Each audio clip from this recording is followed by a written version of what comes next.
ভক্তমণ্ডলী ভক্তিমতী মায়েরা, সন্তান মাতৃগর্ভে কতদিন থাকে? 10 মাস 10 দিন। এখনো থাকে,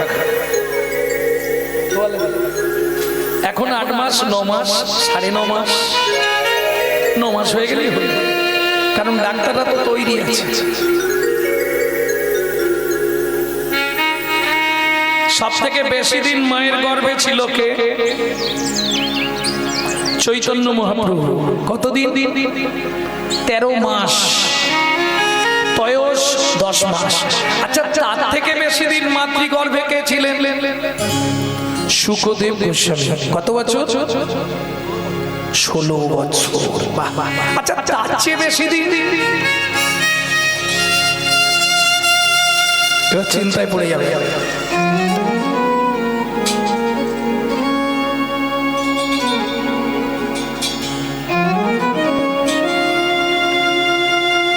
তার চেয়ে বেশি দিন কে ছিল? 22 বছর, মার্কুণ্ড। আচ্ছা, তার চেয়ে বেশি দিন কেউ ছিল কি? আর আছে? বলবো? আর কারো কথা বলবো? 5,500 বছর মায়ের গর্ভে ছিলেন ভক্ত প্রহ্লাদ।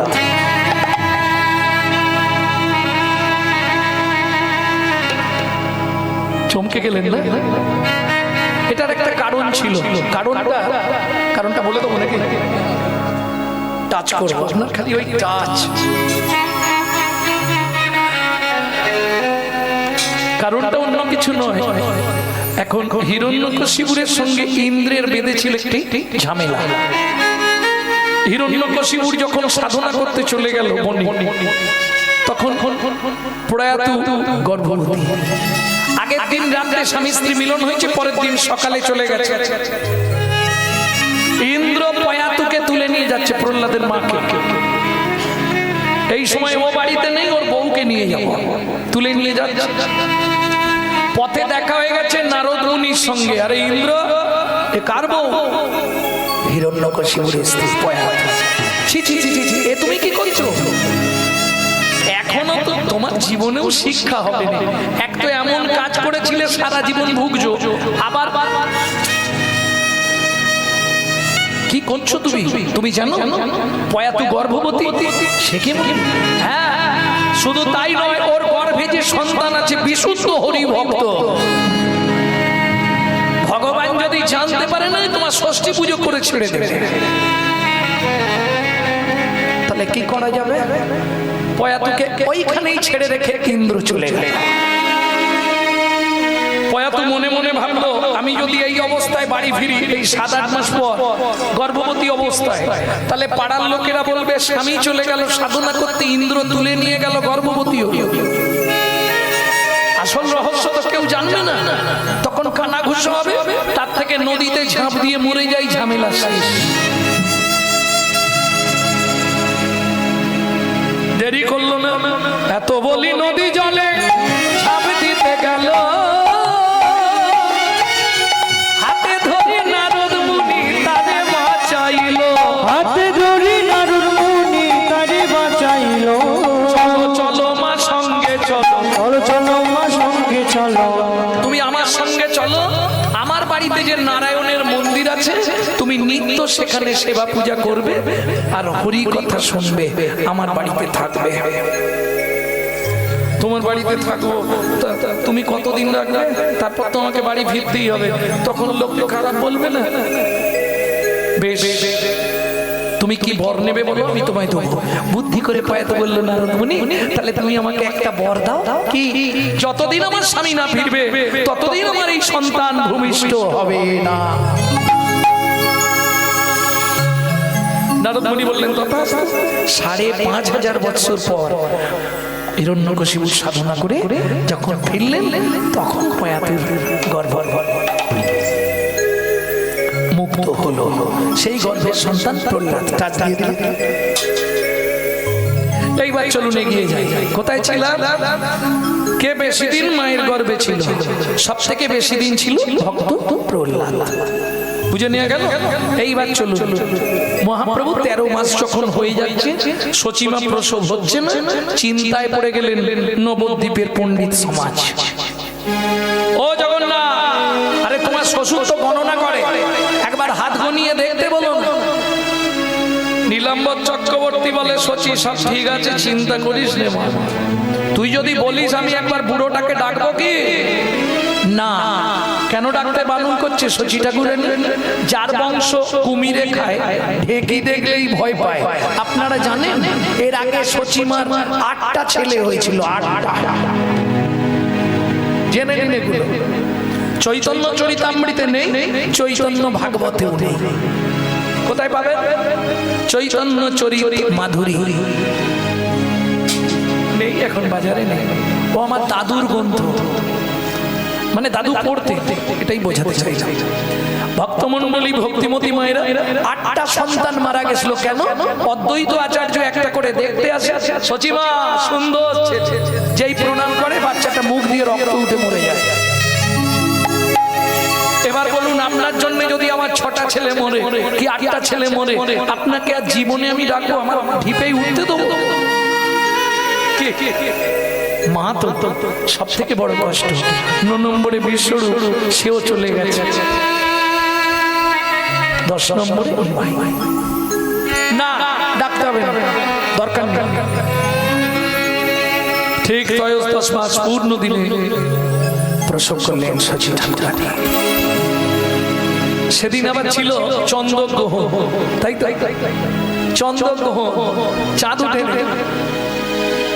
এটা বলছে বৈষ্ণবরা বা চৈতন্য ভাগবতে আছে। সেদিন ছিল চন্দ্রগ্রহণ, মহাপ্রভুর হলো জন্মগ্রহণ। নদিয়ায় ছিল চন্দ্রগ্রহণের কারণে হরিনাম গ্রহণ। মিথ্যা কথাই সব। বৈষ্ণব কবি এক পাশে দাঁড়িয়ে লিখছিল চন্দ্রাস, বলে শোনো, চন্দ্রগ্রহণ নয়, তবে কি হয়েছিল জানো? চাঁদ দেখে চাঁদ মুখ লুকালো, চাঁদ দেখে চাঁদ মুখ লুকালো, চাঁদ দেখে চাঁদ মুখ লুকালো, চাঁদ দেখে চাঁদ মুখ লুকালো। গগনের চাঁদ তো আমার থেকে সুন্দর পৃথিবীতে কেউ নেই। সে যখন ওই গৌর জন্মালো, দর্শন করেছে, সঙ্গে সঙ্গে লুকিয়ে লুকিয়েছে। এই জন্য নাম কি না? চন্দ্রগ্রহণ। হলো পূর্ণ তিথি, ধন্য সময়, শচী মারে কোলে হলো চন্দ্রোদয়। হলো পূর্ণ তিথি, হলো ধন্য সময়, শচীমার কোলে হলো চন্দ্রোদয়। ও মায়েরা, এবার তো আপনারা বলতে পারবেন মহাপ্রভু কোথায় জন্মেছিল, জায়গাটা কে বলবে? দেখতে, আরে জায়গাটার নাম কি? জোরে বলো। হ্যাঁ, সাহস করে বলতে পারছো? হিন্দু বাড়ি জন্ম নিয়েছো, হিন্দু ধর্ম পালন করছো, হিন্দু ধর্মের ভগবান কোথায় জন্মেছে বলতে পারছো না? আরে নবদ্বীপে, তাই তো? তো তুমি বলনি কেন এতক্ষণ? ও নবদ্বীপ, আমি শুনতে পাইনি মা, জোরে বলবে তো। আচ্ছা, নবদ্বীপে এটা কি জানো? 9টা জায়গা নিয়ে নবদ্বীপ। ও মা, নবদ্বীপ কি একটা জায়গার নাম নাকি? 9টা দ্বীপ নিয়ে নবদ্বীপ। তাহলে একটা ছেলে 9 জায়গায় জন্মালো কি করে? এই রে, বলেও তো ঝামেলায় পড়লাম। আর হবে না? হলো পূর্ণ তিথি, ধন্য সময়, শচী মারে কোলে হলো চন্দ্রোদয়। এলো পূর্ণ তিথি, হলো ধন্য সময়, শচীমার কোলে এলো চন্দ্রোদয়। অন্তদ্বীপের এক নিম্নতলে জনম লভিল প্রভু মানব মহান। অন্তদ্বীপের এক নিম্নতলে জনম লভিল প্রভু মানব মহান। অন্তদ্বীপের এক নিম্নতলে জনম লভিল প্রভু মানব মহান। পূর্ণ তিথি, হলো ধন্য সময়, শচীমার কোলে হলো চন্দ্রোদয়। পূর্ণ তিথি, হলো চন্দ্র সময়, শচীমার কোলে হলো চন্দ্রোদয়। তাহলে 9টা দ্বীপের কোন দ্বীপে মহাপ্রভু জন্ম বললাম? অন্তদ্বীপ। নবদ্বীপ, এটা মাথায় রাখবেন। আপনি হিন্দু, আপনি জানবেন না আপনার ভগবান কোথায় জন্মেছে? সবাই বলে নবদ্বীপ, নদী আর নবদ্বীপ। আরে নবদ্বীপে একটা ছেলে জন্মাবে কি করে? 9টা দ্বীপ। নবদ্বীপে অন্তদ্বীপে শচী গর্ভ সিন্ধু মাঝে মহাপ্রভু উদয় হইল। এইবার চলুন, যে শুনছে সপ্ত নদীয়াবাসীরা জয় জয় ধ্বনি ওঠে নদিয়া নগরে, জয় জয় ধ্বনি ওঠে নদিয়া নগরে, জনমল্লভী লাগোরা শশীর উদরে, জনমল্লভী লাগোরা শশীর উদরে, ফাল্গুন পূর্ণিমা তিথি নক্ষত্র ফাল্গুনি, ফাল্গুন পূর্ণিমা তিথি নক্ষত্র ফাল্গুনি, শুভক্ষণে জন্মিলা গৌর গুণমণি, শুভক্ষণে জন্মিলা গৌর গুণমণি, উলুধ্বনি জয় ধ্বনি ভরিল, উলুধ্বনি জয় ধ্বনি ভরিল ভবন, স্বর্গ হইতে দেবে করে পুষ্প বরিশা, স্বর্গ হইতে দেবে করে পুষ্প বরিশা। ও মায়েরা, এখন যেমন সন্তান হলে সব শব্দ বাড়িতেই ঢুকিয়ে দেয়, তখন কিন্তু তা হতো না। বাড়ির বাইরে আলাদা ঘর করতে হবে, যেটাকে গ্রাম্য ভাষায় বলা হয় আতুর ঘর, আর সাহিত্যের, বৈষ্ণব সাহিত্যের ভাষায় বলা হয় শ্রুতিকা মন্দির। তাই তো? কতদিন? 21 দিন। চলুন, 21 দিন বাচ্চা জন্মেছে, 21 দিন অবধি মাতৃ স্তনদুগ্ধ পান করে। কি করবে? গোপনে, শচী ঠাকুরানী তো রাজি হবে না, গোপনে নীলাম্বর চক্রবর্তী অদ্বৈত আচার্যকে খবর দিলেন, বন্ধু একবার এসো, বাচ্চা তো নির্জীবী হয়ে যাচ্ছে, 21 দিন পর্যন্ত জল ছাড়া মাতৃ স্তন পর্যন্ত মুখে নিচ্ছে না। অদ্বৈত আচার্য এলেন, শচী, এইবার শচীমা তিলে ঘাত চমকে যাচ্ছে। কেন? এটাও আবার টপকে যাবে না, মুশকিল। ও শচী, দেখি দেখি দেখি, তোমার নাকি ছেলে হয়েছে, খুব সুন্দর দেখতে, বের করো। দেখ দেখ, কোলে চেপে রেখেছে, বলছে গোসাই ও ঘুমাচ্ছে, আজকে ফিরে যান, পরে আসবে। অত দূর থেকে এলাম শচী, ফিরে চলে যাব, তুমি যদি একটুখানি দেখিয়ে দাও তাহলে চলে যাই। আজকে যাব, আবার আসবো, একবার তুমি আমাকে খালি মুখটা দেখিয়ে দাও না, আমি চলে যাই। আমি যাকা মানে আর প্রকাশ করছে না, মনে মনে ভাবছি আমি যার আসার কথা ছিল সেই এসছে কিনা, শুধু দেখে চলে যাও। ও শচী, একবার দেখাও না। বললাম তো ঘুমাচ্ছে, কোলে চেপে রেখে দিয়েছে। এইবার চলুন, শচীমা আর অদ্বৈত আচার্য কথোপকথন হচ্ছে। ঠিক সেই সময় মায়ের শাড়ির নিচে দিয়ে হাতটা বার করে দিয়েছে, হাত ছানি দিয়া ডাকে আয় কাছে, হাত ছানি দিয়া ডাকে আয় কাছে, ও গহিয়ার রসলারি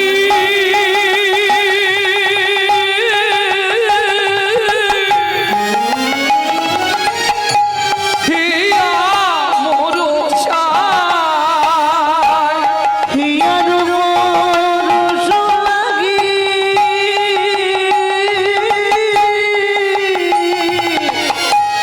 হিয়া মোর চাই। ও শচী, তুমি আমাকে ভুল বোঝাচ্ছ। তুমি বললে ঘুমাচ্ছে, তোমার ছেলে শাড়ির আঁচলের নিচে দিয়ে হাত নাড়াচ্ছে। এবার শচী মতো লজ্জায় পড়ে গেছে, ওরে দুষ্টু ছেলে, তুই ঘুমাস নে। এইবার আর যেই অদ্বৈত আচার্য দর্শন করলো, আহা শচী, তোমার জন্ম ধন্য। চাঁদনি আড়িয়া কেবা জোছনা ছানিয়া গো, গড়ি লইয়ে ননির পুতুলি, গড়ি লয়ে ননির পুতুলি, সোনার বরণ দেহ আলো করি দশ দিশি, কে এলো রে নদিয়া মুজুরি, কে এলো রে, এলো রে এলো রে, এলো রে এলো রে দশ দেশে আলো করে এলো রে এ যেন নন্দের নব ঘন শ্যাম এ যেন গনন্দের নব ঘন শ্যাম এ যেন নন্দের নব ঘন শ্যাম এ যেন গনন্দের নব ঘন শ্যাম ওর সিদ্ধি বাঁকা ময়ূর পাখা গৌর গুণধা শিখি বাঁকা মুলবাতা মুর গুণধা কে এলো রে কে এলো রে দশ দিশি আলো করে এলো রে দশ দেশে আলো করে এলো রে অরিজিনাল যে কীর্তন তার সুরগুলো কিন্তু এইরকমই ছিল। এখন এসব কীর্তন আর চলে না। বাবা খালি আশা থেকে পিছনে পড়েছে, এইভাবে গাইতে হবে, এই জন্য ওই টাচ করে করে যাচ্ছে। অরিজিনাল কীর্তনের সুর হচ্ছে এই জন্য। বর্তমান সমাজে আর এসব শুনতে চায় না বাবা। না হলে আমি যখন হাফ প্যান্ট পরি তখন নবদ্বীপের মাটিতে কীর্তন শিখেছিলাম শ্রীমৎ সদানন্দ দাস বাবাজি মহারাজের কাছে। তখন কিন্তু এই কীর্তনই প্রসিদ্ধ। একটা গানের মধ্যে অন্তত 10টা তাল হবে, এই কীর্তনই ছিল। এই কীর্তন গাইতেন রাধারানী মা, রাধারানী দেবী। এখন আর এসব গানের কদর। এখন ওই এক কলি যদি গান হয়, 6 কলি বাজনা, 4 কলি নাচ। এই কীর্তন বাংলার যে আদি মূল সম্পদ কীর্তন, সেই কীর্তন আর নাই, সেই কীর্তন হারিয়ে যাচ্ছে আস্তে আস্তে। প্রত্যেকটা কীর্তনিয়াদের উচিত যে কীর্তন তার নিজস্ব একটা ধারা আছে, তার নিজের ধারাবাহিক ধরে সে চলুক। কেন আমি তার গান ও তার গান ধার করে কীর্তন গাইব? রেল যেমন অন্য কারো রাস্তায় চলে না, সে তার নিজের বাপের রাস্তায় চলে। কীর্তনের নিজের একটা রাস্তা আছে, কিন্তু এ কীর্তন বাংলায় আর চলছে না। ও সচি, তোমার ভাগ্য ধন্য, গগনেরও চাঁদই আসি ধরাতে উদয়, কলঙ্কিত চাঁদে আর কি বা ফলদয়, কলঙ্কিত চাঁদে আর কি বা ফলদায়। সত্যি সচি, তোমার ভাগ্য ধন্য গো, এ কি ছেলে হয়েছে। আহা, এইবার চলুন অদ্বৈত আচার্য আর শশী ঠাকুরানী দুজন কথোপকথন হচ্ছে, আর এই সময় ঘটে গেল সেই ঘটনা। কি ঘটনা? কি করলো জানেন? 21 দিনের বাচ্চা, ভাবতে অবাক লাগলো। শশী, তোমার ভাগ্য ধন্য, আমি খুশি হলাম। তাহলে আসি, যেই অদ্বৈত আচার্য চলে যেতে যাবে, সম্পদিয়ে পড়ে শিশু আচার্যের কোলে, কর্ণমূলে বদন দিয়ে কিছু কথা বলে, কর্ণমূলে বদন দিয়ে কিছু কথা বলে। দাও দাও মাকে দীক্ষা দাও গো, দাও মাকে দীক্ষা দাও গো, দাও দাও মাকে দীক্ষা দাও গো, দাও মাকে দীক্ষা দাও গো। নইলে স্তনদুগ্ধ পান করিব না, দাও দাও মাকে দীক্ষা দাও গো, স্তনদুগ্ধ পান করিব না, মায়ের চিত্ত শুদ্ধি করে দাও গো, স্তনদুগ্ধ পান করিব না, স্তনদুগ্ধ পান করিব না, দাও মাকে দীক্ষা দাও গো। শচী, গঙ্গা স্নান করো, আমি তোমার মূলে একটা কর্ণমূলে মন্ত্র দিয়ে দিই। তুণ্ডে তাণ্ডবিনী রতিং বিতামিতা তুণ্ডাবলী লব্ধয়ে কর্ণ কোড়ে করাম্মিনী ঘটয়াতে কর্ণবুদেব্য চেত প্রাঙ্গণ সঙ্গিনী রাজশ্রীহম নো জানে জানতে কি অদ্ভুত অমৃতম কৃষ্ণ ইতি বর্ণদ্বয়। যেই মন্ত্র দিল, তবে বালক নিমাই মাতৃস্তন দুগ্ধ পান করল। প্রেম সে বলো চৈতন্য মহাপ্রভু জয়। এগুলো জানা দরকার। আপনি হিন্দু হয়ে জন্মেছেন, হিন্দু দেবতা যদি না চেনেন, দেবতা নয়, কলিযুগের যিনি মেন ভগবান রাধা কৃষ্ণ মিলিত তনু গৌর, সেটা আমি প্রথমেই প্রকাশ করলাম। ন পারে হংবর্য সন্ধিজ সাধু কীর্তন দেব ধাপি জ্যোতি রাধে যাত্রার সঙ্গে নয়। ভোটের সময় দেখবেন পাড়ায় পাড়ায় 2-1টা ছেলে ঠিক করা হয়, তুই প্রচার করবি, এত টাকা দেবো, রাধে, বাড়িতে একটা কাজের লোক রাখলে তাকে দুবেলা খেতে দিতে হয়, আমাকে তাও দিতে হবে না। আমি কলিযুগে গৌর হয়ে জন্মগ্রহণ করব, তোমার নামানুগুণ কীর্তনটা প্রচার করব। শোনো, ওই ওপাড়ার ভোলা ময়রার সঙ্গে নয়, সাধু কীর্তনা দেব, সাধু সঙ্গে তোমার নামানুগুণ কীর্তন প্রচার করব। তুমি শুধু মুক্ত কণ্ঠে বলে দেবে, আমার দাপরের ঋণ তুমি শোধ করে দিলে।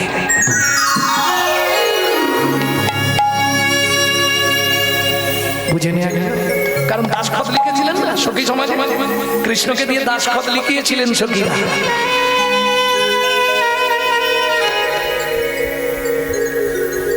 ঈশাদিগৃণাঙ্গুণ সমুদ্রং শত সাধু শিরাধা দাপরশলীন কালং চরণে মনোবাধা চরণে মূল্যবান ঘাতক হরিনায়ক বসতি ভজপুরী তত্ত্বমেতং পত্রমেদং লিখিতং সুকুমারী সুকুমারী তাপরশলীন পরিশোধ কলিযুগে লিখিতং শ্রীকৃষ্ণচন্দ্র উষা মঞ্জুরি বিভাগ। উষা মঞ্জুরি বিভাগে দাসখত লিখেছিলেন সেই শোধ করবার জন্য গৌর নিতাই গৌর হরি বল। চলুন সেই গৌরকে পাবার জন্য এক ভক্তের মনে বিরাট কষ্ট। কি কষ্ট আপনারা জানবেন, এক সময় বাংলাদেশে জ্যান্ত মানুষদের কেটে ফেলা হচ্ছিল। সেই সময় ছেলেটা চোখের সামনে দেখলো নিজের বাবাকে টুকরো টুকরো করে নদীতে ফেলে দিল, মাকে আছাড় মেরে মাটিতে ফেলে মেরে ফেললো। ভয় পেয়ে ছেলেটা বাংলাদেশ সীমান্ত পার হয়ে ভারতবর্ষের মাটিতে চলে এলো। কোথায়? কলকাতার হালি শহরের কুমারহট্টের কাঞ্চনপল্লীতে। ছেলেটির নাম কি? বাসুদেব দত্ত। একটাই জীবনে তার চাওয়া কি, আমি গৌর পেতে চাই। আমি যেহেতু জেনে গেছি রাধাকৃষ্ণ মিলিত তনু গৌর, তাহলে আমি গৌর পেলেই আমার সব পাওয়া হয়ে যাবে। গৌর তত্ত্ব জানলেই সব তত্ত্ব জানা হয়ে যাবে, আর কিছু বাকি থাকবে। ছুটতে ছুটতে চললেন কোথায়? নবদ্বীপ। আপন মনে আলা ভোলা পাগল প্রায় ছুটে চলেছে আর গাইছে কি, গোরা গুনে প্রাণ কান্দে আমি কি বুদ্ধি করিব, গোটা গুণে প্রাণ কান্দে আমি কি বুদ্ধি করিব, বলো গৌরাঙ্গ গুণের নিধি কোথা গেলে পাবো,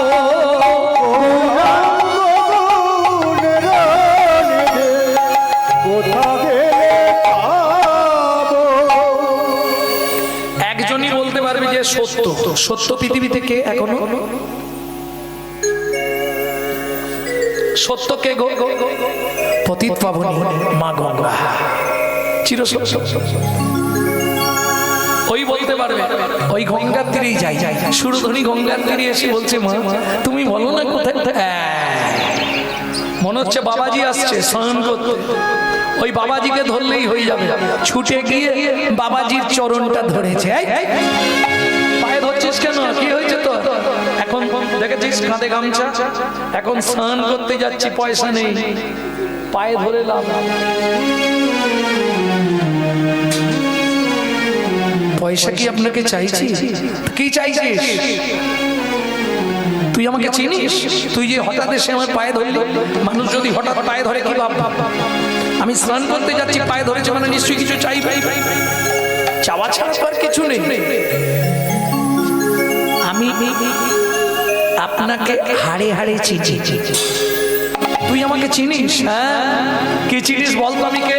তুমি শান্তিপুরের বুড়ো মালি, শান্তিপুরের বুড়ো মালি, কুণ্ঠ বাগান করলে খালি, শান্তিপুরের বুড়ো মালি, কুণ্ঠ বাগান করলে খালি, শান্তিপুরের বুড়ো মালি, কুণ্ঠ বাগান তুমি এনেছিলে গৌর বন, ওই কুণ্ঠ বাগানে করলে খালি, ওই কুণ্ঠ বাগানে করলে খালি, শান্তিপুরের বুড়ো মালি, শান্তিপুরের বুড়ো মালি। বলো না গো, কি নিবি তুই বল? পায়ে পায়ে ধরলি দেবে, নিশ্চয়ই দেবো। তোর নাম কি? আমার নাম বাসুদেব দত্ত। বাহ, সুন্দর নাম তো, কায়েত বাড়ির ছেলে দত্ত, সুন্দর নাম। তা কি চাই তোর বল, কাঁদছিস কেন?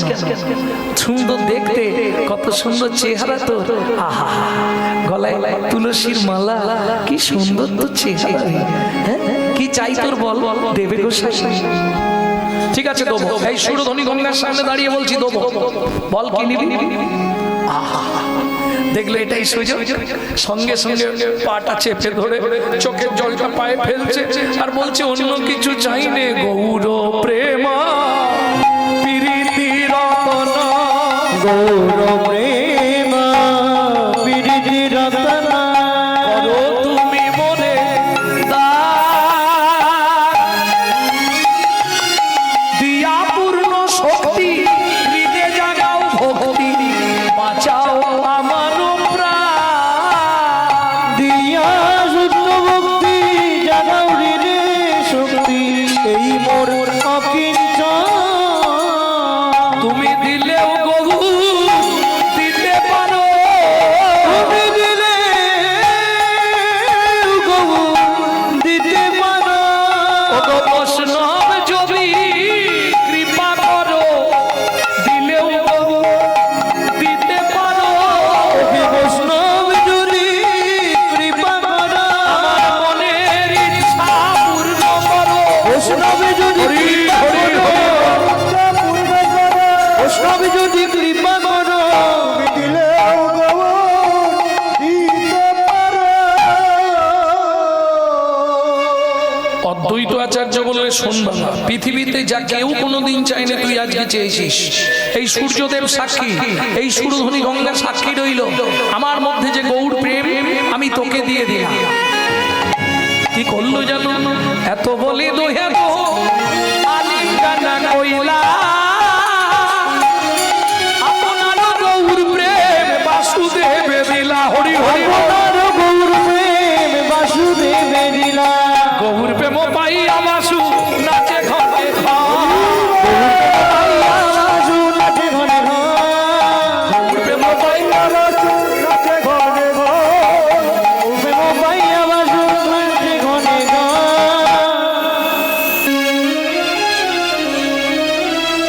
ও গোসাই কি বলে তো দিলেন, এখন গৌর পাবো কোথায়? এই পথ দিয়ে সোজা চলে যায়।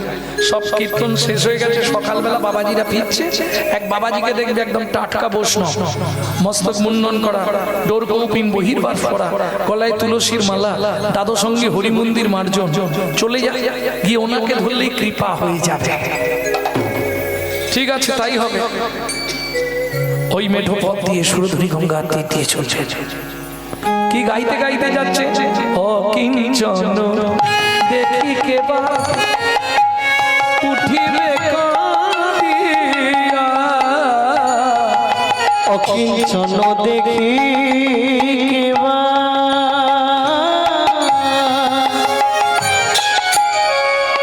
উঠিবে কাঁদিয়া, ব্রহ্মার দুর্লভ প্রেম কে দেবে যাচিয়া। ব্রহ্মার দুর্লভ প্রেম কে দেবে যাচিয়া। বাজেছে সেদিন প্রেম বিলাবে, বাজেছে সে প্রেম বিলাবে। ওই তো বাবাজি আসছে, বলে দিয়েছে পিছন দিক দিয়ে ধরবি। হ্যাঁ ও মাইরা, সকালবেলা বাবাজি শিবা সঙ্গম থেকে বেরিয়ে বাড়ি ফিরছে, আর আপন মনে গাইতে গাইতে আসছে।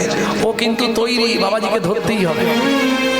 ভজ গৌরাঙ্গ কহ গৌরাঙ্গ, লহ গৌরাঙ্গে নাম রে। ভজ গৌরাঙ্গ কহ গৌরাঙ্গ, লহ গৌরাঙ্গের নাম রে। যে জন গৌরাঙ্গ ভজে সে হয় আমার প্রাণ রে। যে জনা গৌরাঙ্গ ভজে সে হয় আমার প্রাণ রে।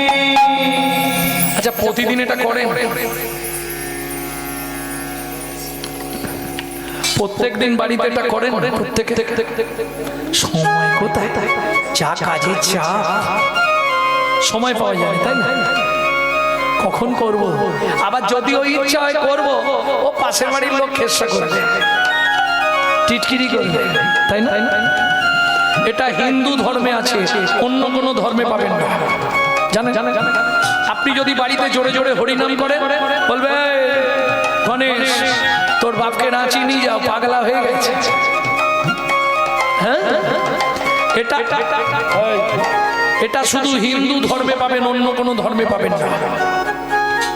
আপনি হঠাৎ করে মালা তিলক করবেন, গোটা পাড়ায় সমালোচনার ঝড় বয়ে যাবে। দেখেছিস হারানের বউ আবার ভক্ত হয়ে গেল, আর বলবেন না গো, শালা নিজে করব না, কেউ করলে তার পিছনে খাঁচি দিতে ছাড়বে।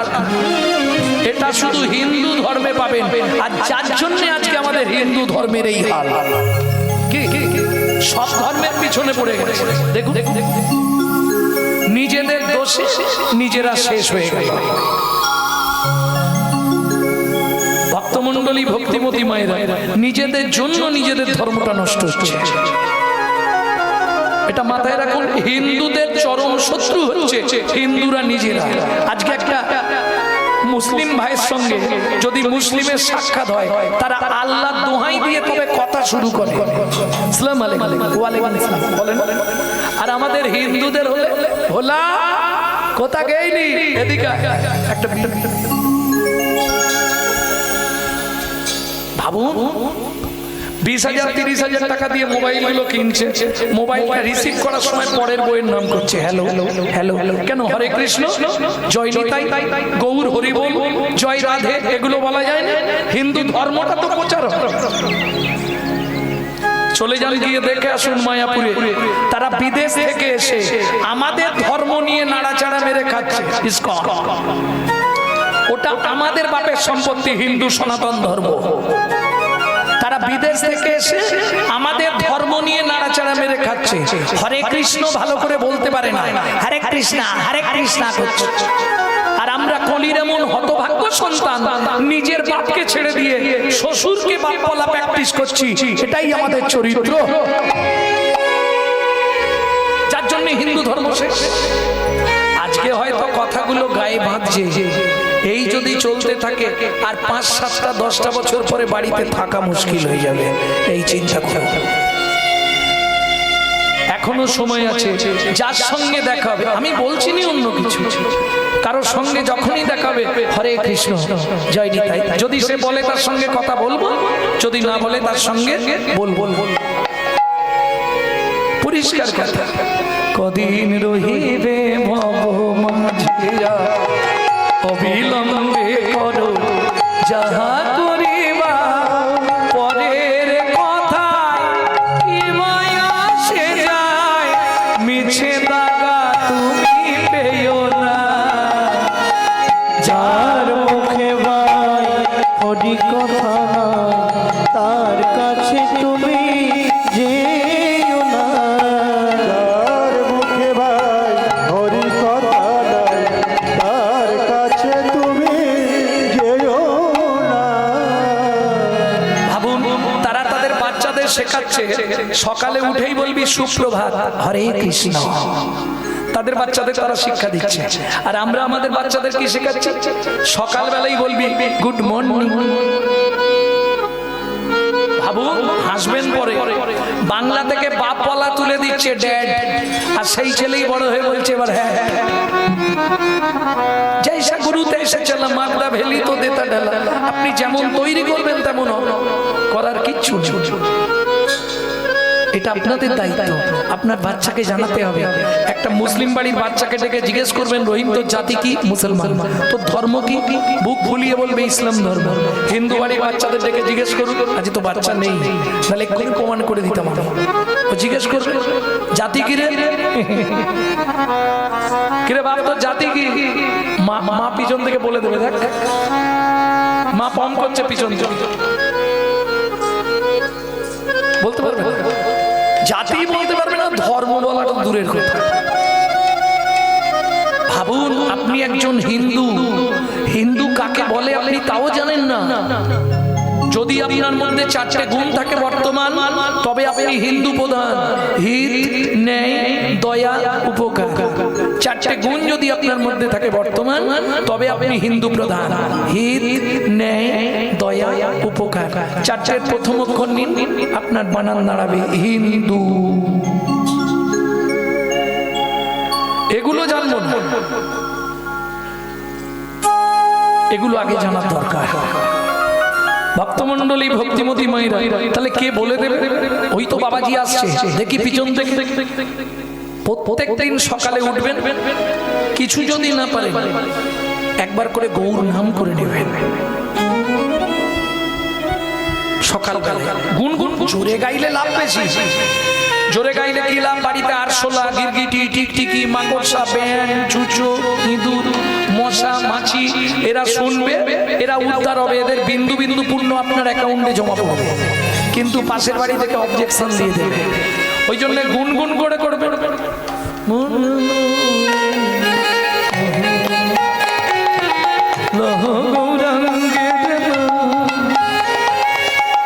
কতদিন করবে? কন্টিনিউ না, 3 মাস। আগে 3 মাস ওষুধটা খেয়ে দেখবেন সংসারে কিছু আয় উন্নতি হচ্ছে কিনা, তাহলে কন্টিনিউ খাবেন, নালে বন্ধ করে আমাকে একটা ফোন লাগাবেন। তবে খেয়াল রাখবেন, যদি নাম অপরাধ না হয় 1 মাসে আপনি রেজাল্ট পেয়ে যাবেন। 1 মাস।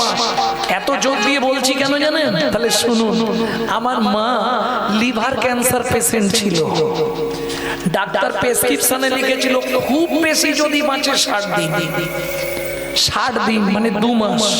সেই মা আমার 22 বছর ছিলেন, প্রত্যেক দিন 1 লক্ষ করে শুধু নাম করতেন। নামের দাহিকা শক্তি আছে। আপনি বেশি না 1 মাস করুন, গুনগুন করে বাড়িতে নিজে নিজে, কাউকে বলার দরকার। যদি কাজ না হয় আমাকে ফোন, তবে নাম অপরাধ যেন না হয়। নাম অপরাধ কি করে হয় সেটাও বলে দিচ্ছি, একটুখানি দেখে নিন। ধরুন আপনি নাম করছেন প্রভাতে গৌরাঙ্গ, এই খুকি উঠে পড়তে যাবি তো? পূর্ণ হবে মনস্কাম। ওই গো ওঠো না, দোকান খুলতে যাবে তো? জাগিয়া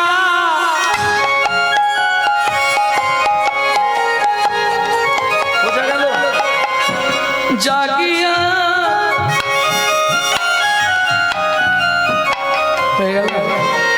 মুখে বলছে জাগিয়া, হাতে রেখেছে টিপিয়া। সুযোগ পেলেই দেবে মারিয়া, কাজ হবে। হরি নাম করছে আর হাত দিয়ে পটাশ পটাশ করে মশা মারছে, কাজ হবে? এক বিন্দু কাজ হবে। অপরাধ শূন্য হয়ে সদালহ নাম, আপনি অভিমানী অন্য দিও মান, তবে ক্রিয়া হবে। বুঝা গেল? 2 সেকেন্ড আমার সঙ্গে গান। প্রভাতে গৌরাঙ্গ পূর্ণ হবে মনস্কাম, জাগিয়া গাও নাম রে। প্রভাতে গৌরাঙ্গ পূর্ণ হবে মনস্কাম, জাগিয়া গাও গোড়ার নাম রে। দিন গেলে গৌরাঙ্গ যে বলে একবার রে, দিন গেলে গৌরাঙ্গ যে বলে একবার রে, সে যখন আমার হয় আমি হই তার রে। গৌরাঙ্গ